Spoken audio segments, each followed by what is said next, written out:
आज आम बनैबा पणस मंजी सजना छुई आलू भजा। एटा किछि नुआ रेसिपी नुहे, प्रति घरे एटा बनी थाए। आज आम किछि नुआ ट्रिक रे एई भजाटा को बनैबा। पणस मंजी आलू भजा बनैबा पई मु एठी पणस मंजी को काटिकी नै जाइछि। एठी सजना छुई 2 रु 3टा भलिया सजना छुई की मध्ये काटिकी नैछि। तो आलू सजना छुई पणस मंजी आपण मानक क्वांटिटी हिसाब रे कम अधिक करि परिबे। तो एठी मु 2टा आलू नेथिली, आलूर साइज टिके मु बड़ रखिथिली। तो एठी मु 2टा आलू एमती काटि देछि।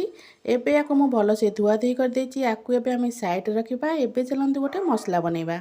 मसला बनाइबा पई प्रथमे आमे गोटे चामच दबा कला सोरिष, गोटे चामच दबा हळदिया सोरिष। जदि आपण मन पाखरे हळदिया सोरिष नथिबो तो आपण माने खाली कला सोरिष रे मध्ये बनै परिबे।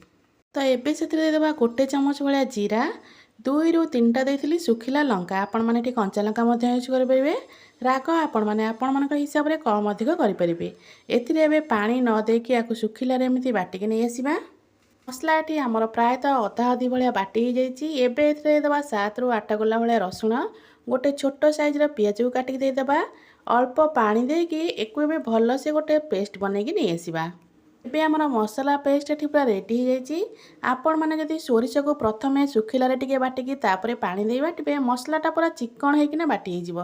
तो एठी देखो मसला मोर पूरा भल से बाटी जाइछि। एबे गैस रे गोटे कढ़ाई बसैबा। सेथिरे आमे देबा हाफ कप भलिया पानी। एबे सेथिरे आमे काटिकी रखिथिबा सजना छुई, पणस मंजी आ आलू को देई दबा। मु कहि रखुछि, जदि आपण मानकु आजिर एई भजा रेसिपीटी भल लागिबो, वीडियोटा को लाइक करिवे, शेयर करिवे, चैनल जदि नुआ थिबे सब्सक्राइब तो निश्चय कर देबे। तो ये मुझे दे दूसरी बाटिकी रखि मसला को आमर एबे ग्राइंडर जार धोईकिना अल्प पानी से देदेबा। एबे से देबा स्वाद अनुसार लुण, हलदी गुंड दबा हाफ चामच। एटी मु काश्मीरी रेड चिली देती हाफ चामच। यहाँ पूरा ऑप्शनल, आपण मैंने चाहिए यहाँ स्किप करेंगे। एबे याको आमे भल से टिके गोलई देबा। पानी आपण मैंने एतिकी देबे जेतिकी कि हमर परिबा सिझिला बेलू पानी सब आमर सुखी जाइथिबो। तो से हिसाब रे पानी रो क्वांटिटी आपण माने देखिकिना देबे। एबे ताको आमे भल से गोलई देबा। गोलई सल्ला परे याको घोड़ेकिना आमे सिझिबा पई छाड़ी देबा। गैस रो फ्लेम मीडियम टू लो करिवे। घोड़ेकिना याको सिझिबा पई 10 मिनिट पई छाड़ी देबा। मझिरे मझिरे घोड़णी काढ़ी चेक करथिबे, नहले मसला हमर तेपु सब साइड रे लागि जिवो। देखंतु मसला जो हमर साइड रे लागिछि ताको भल से एमती काढ़िकिना गोलई देबे। मसला को एमिति भल भाबरे गोलई देबे। गोलई सारा परे पुणी 5 मिनिट पई आमे याको घोड़ेकिना सिझिबा पई छाड़ी देबा। गैस रो फ्लेम मीडियम टू लो रखिथिबे। मीडियम टू लो फ्लेम रे 5 मिनिट पई आमे याको सिझिबा पई छाड़ी देबा। 5 मिनिट पर एबे घोड़णी काढ़ा। एबे देखंतु आमर मसला रू पानी पूरा सुखी जाइछि। आलू सजना छुई आमर भल से सिझिलानी नहीं, एठी आमे चेक करदबा। तो पानी एठी आमर पूरा सुखी जाइछि। आमे जेतिकी पानी देथिले आमे पूरा परफेक्ट हिसाब रे पानी देथिले। तो एठी आमर आलू पूरा बढ़िया से सिझी जाइछि। मसला को टिके गोलई देबा। एठी आमर भजा तो पूरा बढ़िया से सिझी गलानी। एई भजाटा पखाळ भात सहित खाइबा पई बहुत ही टेस्ट लागिथाए। एबे मो भजाटा को अलगा गोटे जगह को ढाली देबी। तो ये देखो भजा आमर पूरा सिझी गलानी। याकू काढ़ी देबा अलगा को। एबे गैस रे गोटे पैन बसैबा। पैन गरम होला परे सेथिरे आमे अल्प तेल दबा। आपण माने चाहिले एठी सोरिष तेल, रिफाइन तेल किछि भी तेल नै परिबे। एठी मु रिफाइन तेल देइथिली। एठी मु अल्प रिफाइन तेल दे दोछि। तेल को आमे छाड़िया भल से पूरा गरम होआ पई। तेल आमर भल से पूरा गरम होला परे सिझेक रखिथिबा छुई आलू पणस मंजी की एठी आमे देई दबा। गैस रो फ्लेम को हाई करिबेनी, लो फ्लेम रे याकू आमे 5 रु 10 मिनिट भलिया पूरा एपट सेपट करके भाजीबा। तो एठी हमरो गोटे पट भजा पूरा भल से हेई गला परे ताकू आमे आर पट को लुटेबा।